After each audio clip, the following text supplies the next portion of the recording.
하나님을 의지하는 사람, 인간적인 자원을 의지하는 사람, 그런 주제로 말씀을 전하겠습니다.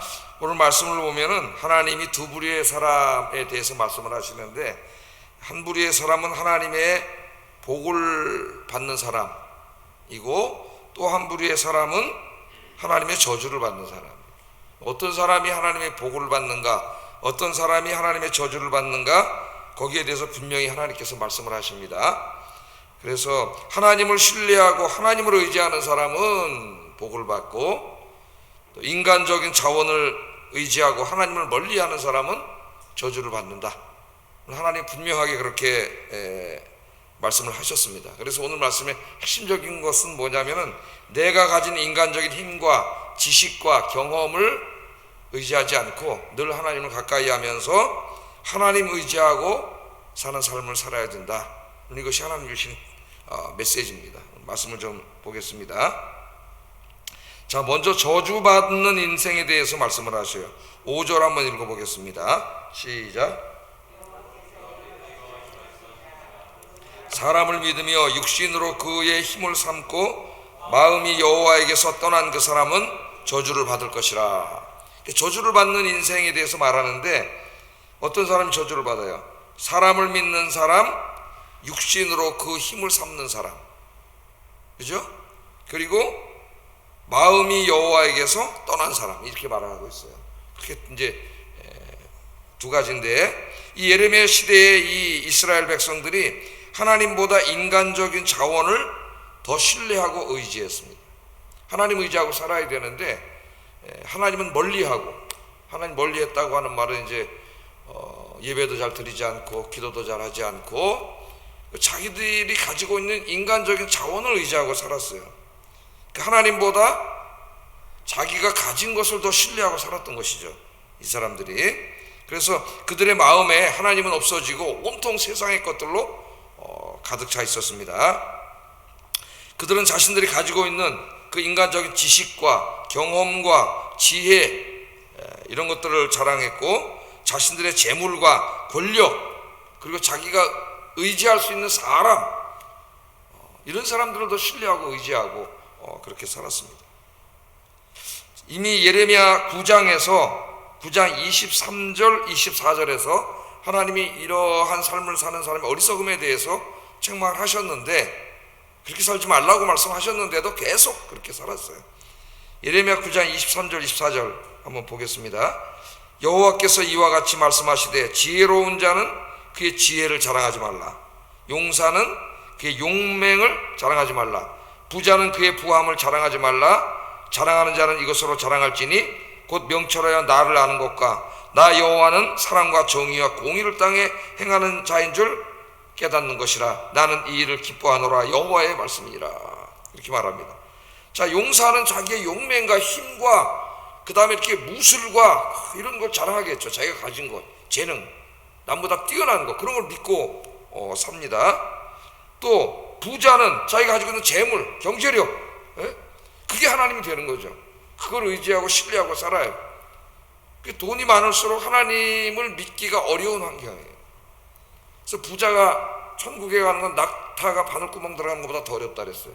못 들어간다는 게 아니라 그만큼 환경이 좋지 않은 거예요, 사실은. 왜? 자기가 가진 게 많을수록 인간은 자기가 가진 것들을 신뢰하고 의지하려고 합니다.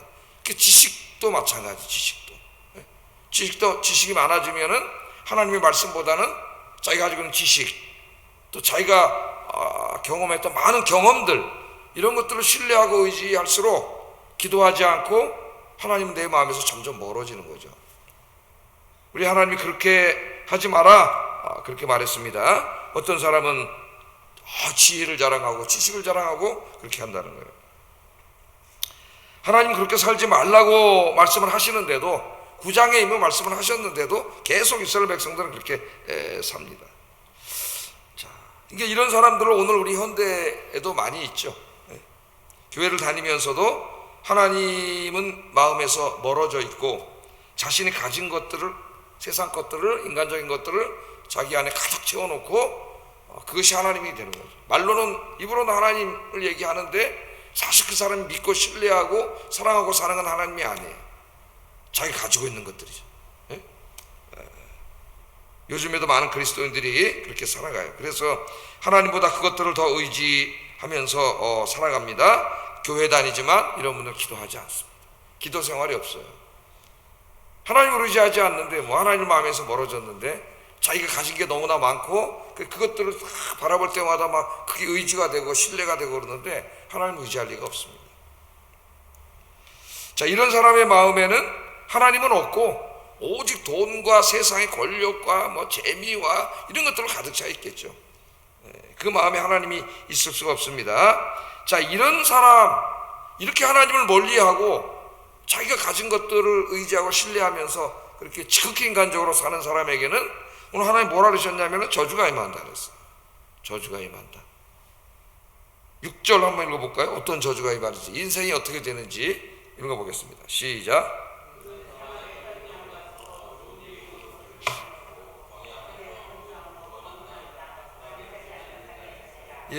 자, 이 사람의 인생을 비유적으로 이야기했어요. 하나님을 신뢰하고 사는 사람과 하나님을 멀리하고 사는 사람, 비유적으로 이야기를 하는데, 자, 하나님을 멀리하면서 자기 인간적인 자원을 신뢰하고 자기가 가진 것들을 의지하고 사는 사람, 어떤 인생이 된다고요? 사막의 떨기나무 같은 인생이 된다 그랬습니다. 사막의 떨기나무 같아서 좋은 일 오는 것을 보지 못한다, 그렇게 말합니다. 자, 사막의 떨기나무는 어디 있어요? 사막에 있죠. 사막에. 사막은 충분한 수분이 있는 곳이 아닙니다. 그래서 충분한 수분을 공급하지 못하기 때문에 그냥 가시나무로 그냥 떨기나무로 간신히 그냥 다 말라 비틀어져서 그냥 생명을 유지하고 있을 수는 있지만은 그게 다고 열매를 맺지 못하는 거예요. 열매를 맺을 수가 없죠. 사막 물이 없는 것이고. 그래서 그 떨기나무는 그냥 근근히 부족한 수분을 빨아서 그냥 그 메마른 채로 있는 나무가 이 떨기나무인데, 하나님을 멀리하고 인간적인 것을 의지하고 사는 사람의 인생이 이와 같이 된다. 좋은 일 오는 것을 보지 못한다. 떨기나무는 좋은 일 오는 일이 없어요. 열매를 맺을 수가 없기 때문에. 이런 사람의 인생에도 신앙적이고 인격적인 열매가 맺혀지지 않는다는 거예요. 자, 그 다음에 두 번째는 광야의 건조하고 메마른 땅에서 살게 될 것이다. 사막이죠.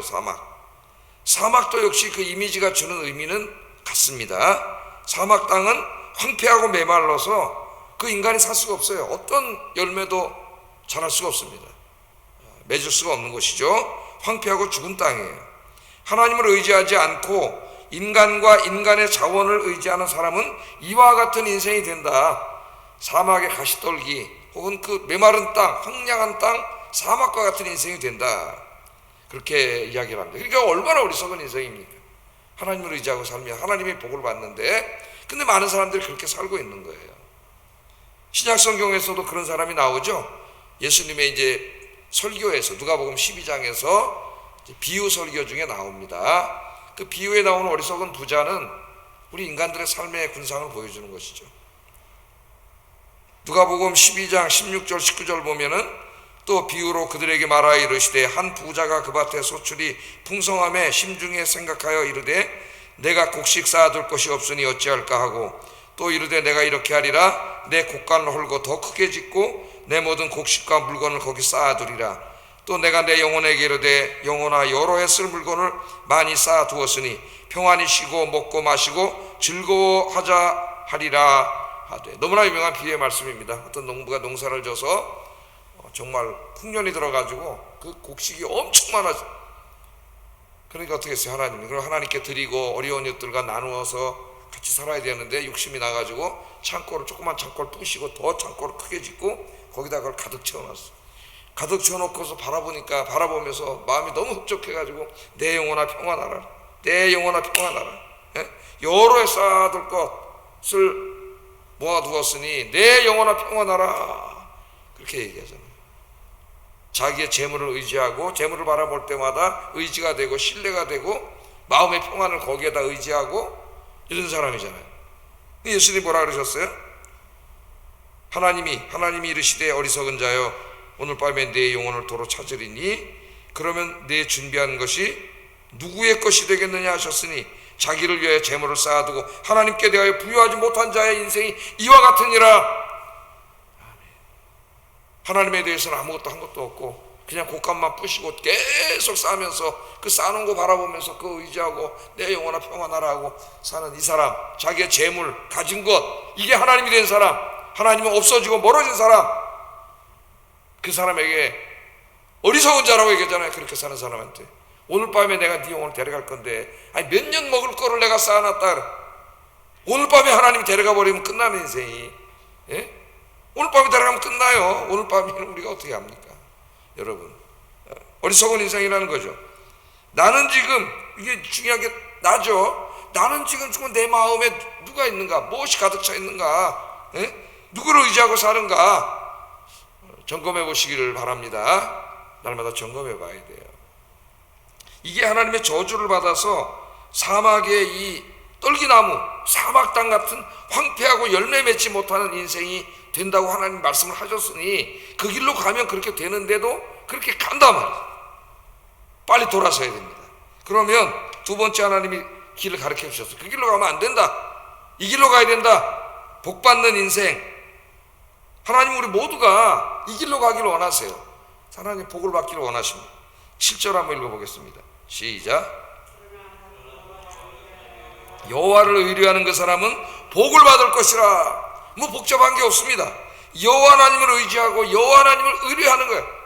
강조하는 거죠. 두 번 하나님을 신뢰하고 하나님을 의지하고 사는 거예요. 하나님을 의지하고 사는 사람은 기도하는 사람이죠. 늘 하나님께 기도하기 때문에 하나님을 멀리하는 사람이 아니라 그 마음에 누가 가까이 계세요? 하나님이 가까이 계시죠. 하나님 늘 마음속에 들어와 있는 사람이에요. 그래서 여러분처럼 이렇게 새벽에 나와서 늘 기도하고 하나님 의지하고 사는 사람은 그 인생에 하나님이 복을 주셔요. 또 어떤 복을 주시느냐? 또 분명히 말씀을 하셨습니다. 비유로 말씀을 하셨어요. 8절 한번 읽어보겠습니다. 시작.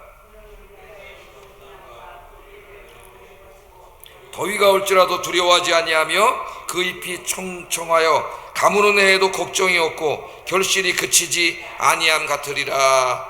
아멘.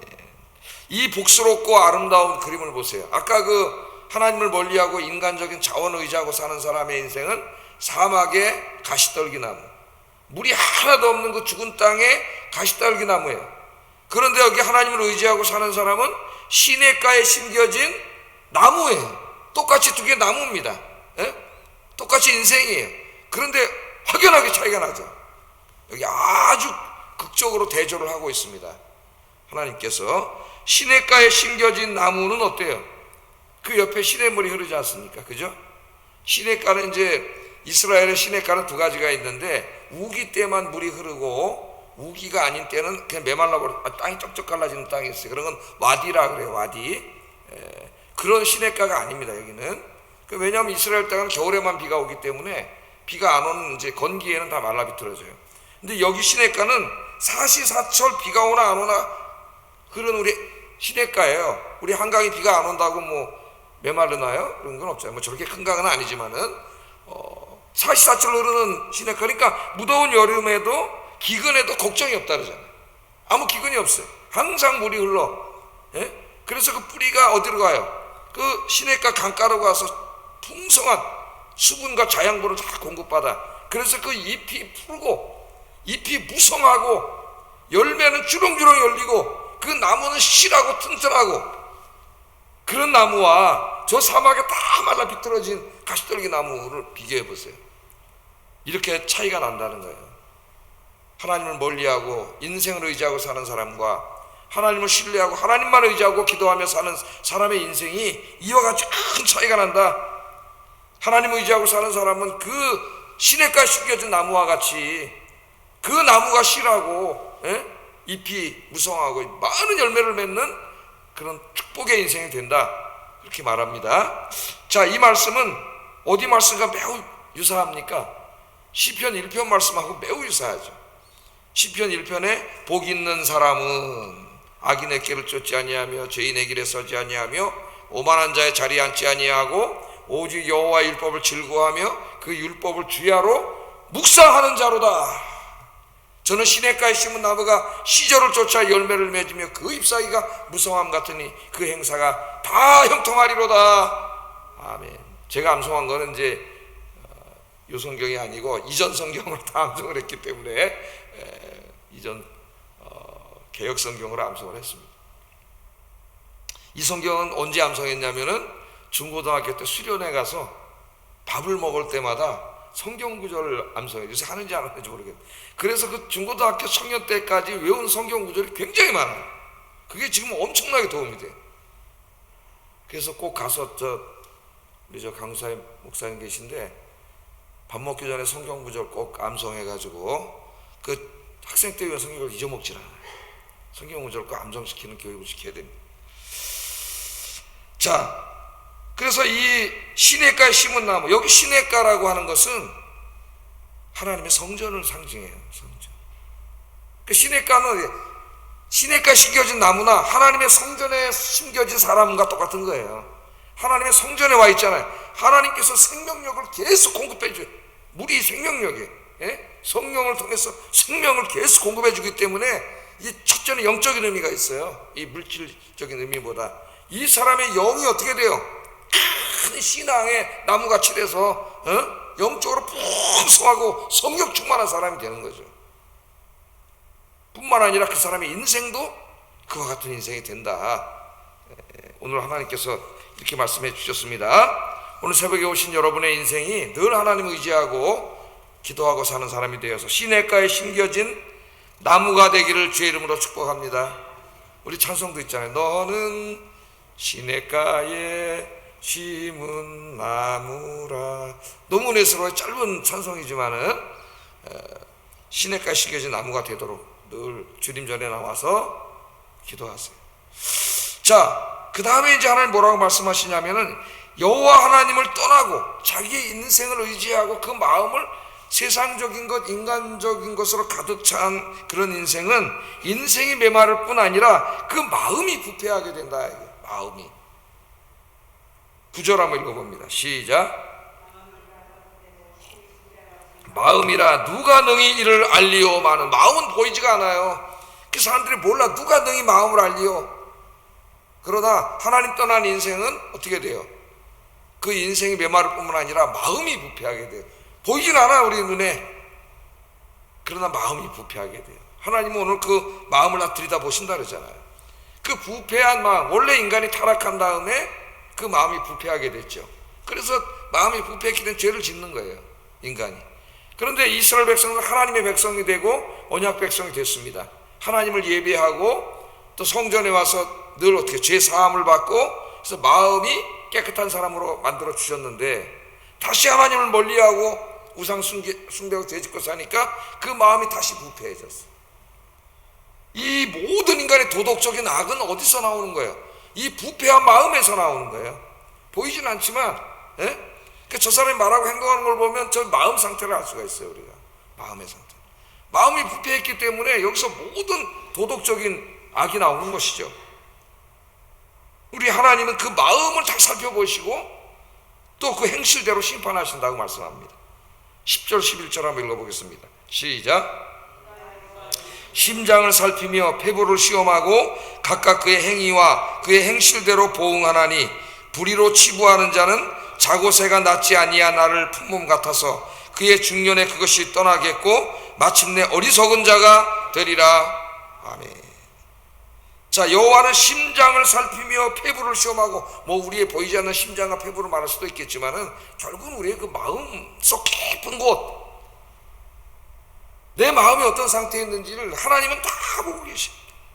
사람들은 몰라. 내가 이렇게 위선하고 사람들 앞에서 제가 목사로서 다 위선하고 거룩한 척하지만은 제 마음속에 막 어떤 죄가 있는지 여러분은 볼 수가 없는 거잖아요. 근데 제가 그렇게 해서 사람을 속이면 뭐 하겠어요? 누가 다 보고 계셔요? 하나님이 다 보고 계신데 하나님 그 마음속을, 그리고 그 악한 마음에서 행실 그게 나오잖아요. 그대로 하나님 보응하신다 그러죠.